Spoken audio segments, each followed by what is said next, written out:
It's the biggest wind farm operating in Victoria, and it's putting the tiny town of Waubra on the map in ways the locals never predicted.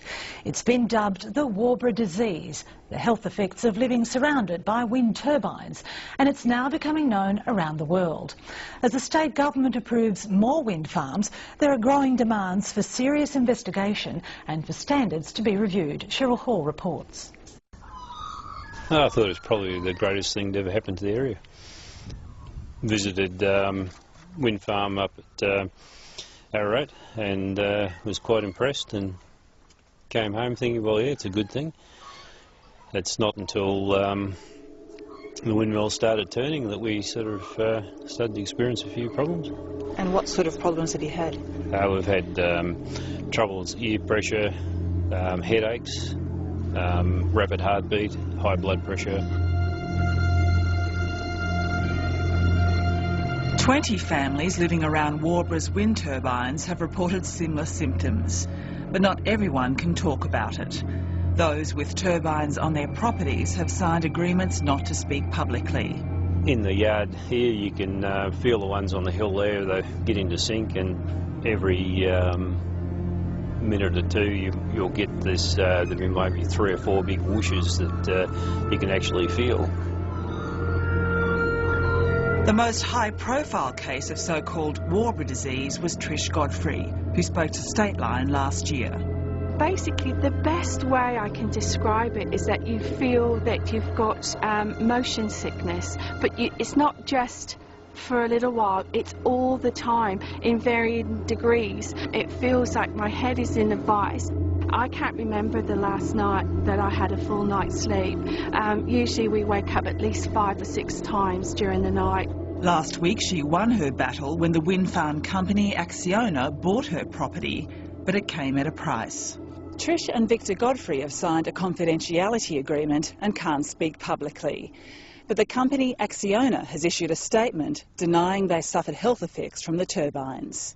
No, that certainly wasn't the issue that they contacted us about. As I said, their concern when they contacted us was about the visual impacts.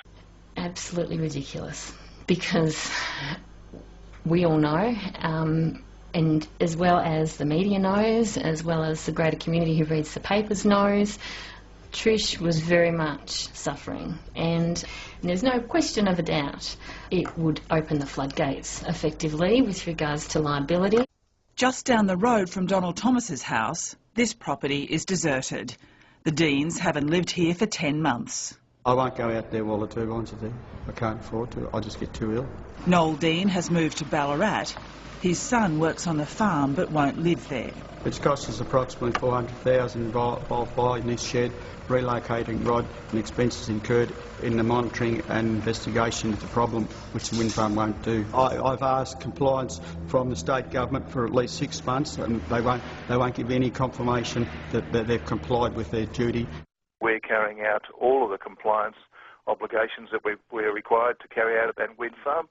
The responsibility of enforcing the permit conditions has been transferred from the Planning Minister Justin Madden to the local council. But the Pyrenees Shire Council has been unable to do its job. It says it has neither the technical skills or the financial resources to enforce the conditions. The council has received many complaints and wants the state government to investigate them.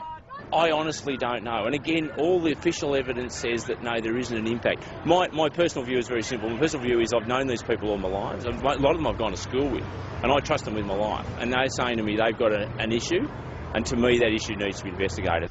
The Planning Minister, Justin Madden, declined a request for an interview, but he issued a statement saying complaints regarding noise levels at the Waubra wind farm have been investigated and no breach of the conditions has been found. The Health Department says it has reviewed current research and believes there is no direct evidence that wind farms cause health problems. The Clean Energy Council agrees. The issue of infrasound comes up in these debates, but after 20 years of wind farm development around the world and 100,000 turbines erected and studied around the world, there is no medical evidence of infrasound causing illness. Noel Dean has commissioned an independent report on noise levels at his property. I was waiting for an independent peer-reviewed report, which which at the moment indicates that there's non-compliance at our property several times over 10 days. There is pulsing of low frequency, highly suspected of causing the illnesses we are getting. The report will be presented to a court case in New Zealand next week to demonstrate widespread complaints about health effects.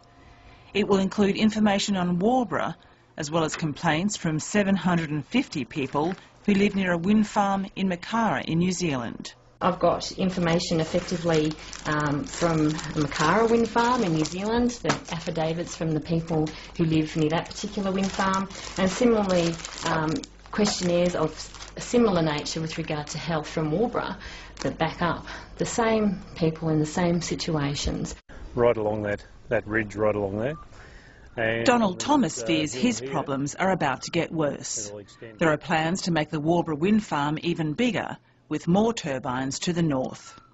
There's no way known we can allow Waubra North to go ahead than having lived next to the biggest wind farm in the southern hemisphere. But the Waubra wind farm will be dwarfed by the Stockyard Hill proposal, west of Ballarat, of more than 200 turbines.